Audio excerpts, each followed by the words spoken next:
பெரியோர்க்கும் சான்றோர்க்கும் என் போன்றோர்க்கும் சிந்தனை உள்ள சிறார்களுக்கும் என்னுடைய இனிய காலை சிந்தனைக்காக சைவ நற்பண்புகள் பற்றி கூறலாம் என்று நினைக்கிறேன். பண்புகள் என்பது இயல்பு குணம் என பொருள்படும்.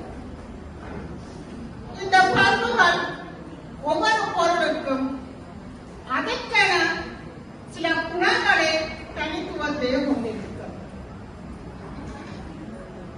அந்த குணங்கள் அடிப்படையில் ஒரு பொருளிலிருந்து இன்னொரு பொருளை பிரித்து காட்டுவது இந்த பண்புகளே ஆகும்.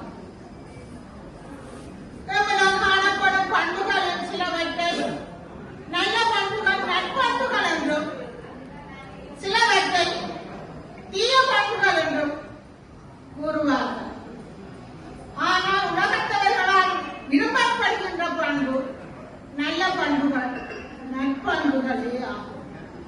இதனைத்தான் எங்களுடைய சமயங்களும், அதாவது இந்து சமயமாக இருக்கலாம், கிறிஸ்தவ சமயமாக இருக்கலாம், பௌத்த சமயமாக இருக்கலாம், ஸ்டார் சமயமாக கூட இருக்கலாம். ஒவ்வொரு சமயமும் எங்களுடன் காணப்படுகின்ற தீய பண்புகளை நல்வழிப்படுத்துகின்ற ஒரு வழிகாட்டியாகவே சமயங்கள் காணப்படுகின்றன. இந்த நற்பண்புகளில் முதன்மையானது இறை நம்பிக்கை. இறை நம்பிக்கையுடைய ஒருவன் ஒழுக்கசீலனாக வாழ விரும்புவார். ஒழுக்கசீலனாக வாழ்கிறவர் மனம், வாக்கு, காயம் மூன்றாலும் மற்றவருக்கு தீங்கு விளைவிக்க யோசிக்க மாட்டார். நம்முடைய வாழ்வில் நல்ல பண்புகள் எங்களுக்கு நன்மையையும் தீய பண்புகள் எங்களுக்கு தீமையையும் தரும் என்ற உண்மையை உணர்ந்தவர்கள் நற்பண்புள்ளவர்களாகவே திகழ்வார்கள். இதைத்தான் ஒரு சமயமும் சொல்லுகின்றது. இந்த இறை நம்பிக்கை இறை பக்தியாகி இறை அன்பாக மாறுகின்றது. இதற்கான திருமூலர் கூறுகின்ற அன்பும் சிவமும் இணைந்தென்பார் அறிவிலார், அன்பே சிவம் என்பர் அறிவுடையோர் என்று சொல்லி, அப்ப அன்புக்கும் சிவனுக்கும் இடையிலுள்ள இடைவெளியை எங்களுக்கு தெளிவாக காட்டுகின்றது. இந்த அன்பு வயப்பட்ட இறை பக்தர்கள் நாயன்மார்களின் உதாரணமாக திகழ்கின்றார். காரைக்கால் அம்மையார் இறைவனிடம் வாங்கனை பெற்றிருக்கிறார்.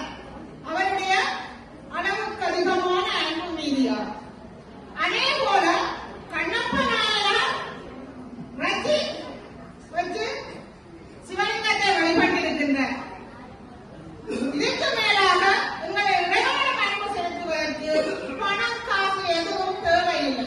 பூசலார் நாயனார் திருநின்ற ஊரிலே மணக்கோயில் கட்டிய அதே நேரம் பல்லவ மன்னன் ராஜசிம்மன் கட்டிய கோயில் கும்பாபிஷேகமும் ஒரே நாள் இருந்தது. அதனால் இறைவனால் ஒரு இடத்துக்கு தான் செல்ல கூடியதாக இருந்தது. இறைவன் ராஜசிம்ம மன்னனின் இரவு நித்திரையின் கடலில் தோன்றி என்னுடைய பக்தன் ஒருவனின் கும்பாபிஷேகமும் உன்னுடைய ஆலய கும்பாபிஷேகமும் ஒரு நாள் இருப்பதனால் நான் அங்கு செல்ல உள்ளேன். அதனால் உன்னுடைய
செய்தால் பிறர் எமக்கு உதவி செய்வார்கள்.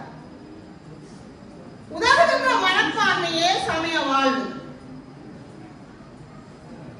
நான் சந்தோஷமாக இருப்பதனூடாக பிறரையும் சந்தோஷமாக வைத்துக் கொள்ள முடியும். இதைத்தான் தாய்மானவர் சொல்லுகின்றார்.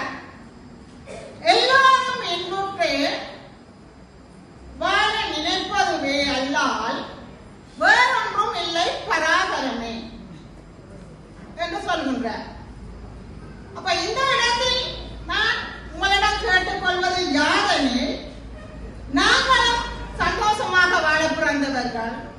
அதால நற்பண்புகள் எங்களிடத்தே காணப்பட வேண்டும். அச்சாணி இல்லாத முச்ச அனுமூடா. எங்களிடம் நற்பண்புகள் இல்லையே ஆனால் எங்களுடைய வாழ்க்கை எப்படி இருக்கும் என்று சொல்லி நான் சொல்ல தேவையில்லை. உங்களால யோசிச்சு கொள்ள முடியும். பானையில் இருந்தால்தான் அகப்பையில் வரும்.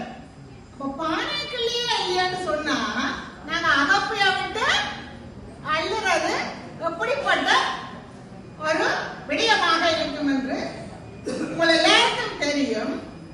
ஆகவே நாமும் வாழ்ந்து பிறரையும் வாழ வைப்போம் என்று சொல்லி கூறிக்கொண்டு இந்த சந்தர்ப்பத்தை வழங்கியமைக்காக அனைவருக்கும் நன்றியை கூறி விடைபெறுகின்றேன்.